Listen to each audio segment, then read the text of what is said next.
Judges chapter 3. These are the nations the Lord left to test all those Israelites who had not experienced any of the wars in Canaan. He did this only to teach warfare to the descendants of the Israelites who had not had previous battle experience. The 5 rulers of the Philistines, all the Canaanites, the Sidonians, and the Hivites living in the Lebanon mountains from Mount Baal-Hermon to Lebo-Hamath. They were left to test the Israelites to see whether they would obey the Lord's commands, which he had given their ancestors through Moses. The Israelites lived among the Canaanites, Hittites, Amorites, Perizzites, Hivites, and Jebusites. They took their daughters in marriage and gave their own daughters to their sons and served their gods. The Israelites did evil in the eyes of the Lord. They forgot the Lord their God and served the Baals and Asherahs.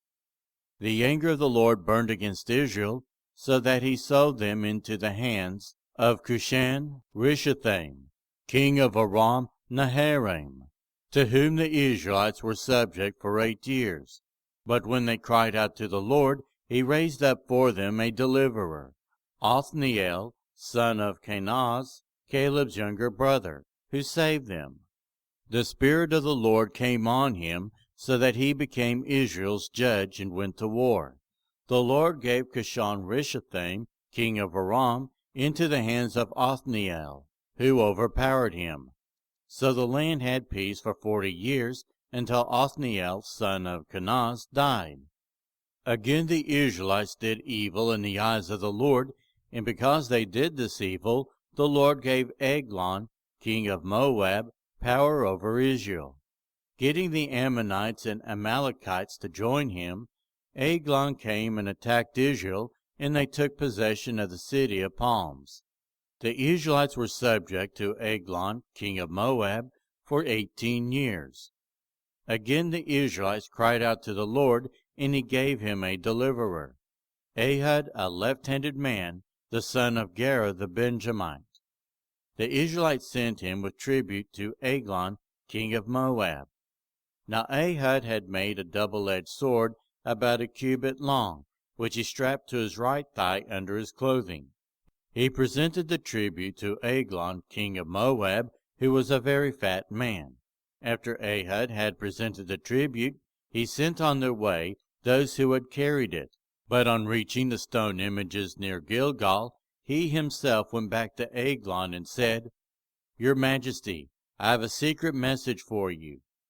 The king said to his attendants, "Leave us," and they all left.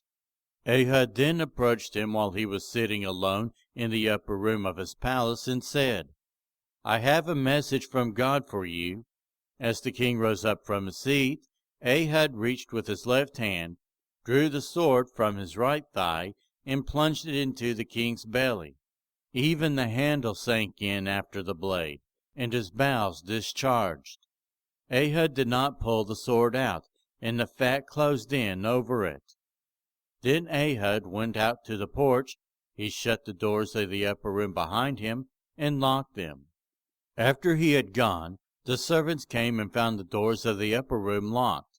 They said, "He must be relieving himself in the inner room of the palace." They waited to the point of embarrassment, but when he did not open the doors of the room, they took a key and unlocked them. There they saw their lord fallen to the floor, dead. While they waited, Ehud got away. He passed by the stone images and escaped to Sarah. When he arrived there, he blew a trumpet to the hill country of Ephraim, and the Israelites went down with him from the hills, with him leading them. "Follow me," he ordered, "for the Lord has given Moab, your enemy, into your hands." So they followed him down and took possession of the fords of the Jordan that led to Moab. They allowed no one to cross over. At that time they struck down about 10,000 Moabites, all vigorous and strong. Not one escaped. That day Moab was made subject to Israel, and the land had peace for 80 years. After Ehud came Shamgar, son of Anath, who struck down 600 Philistines with an ox goad. He too saved Israel.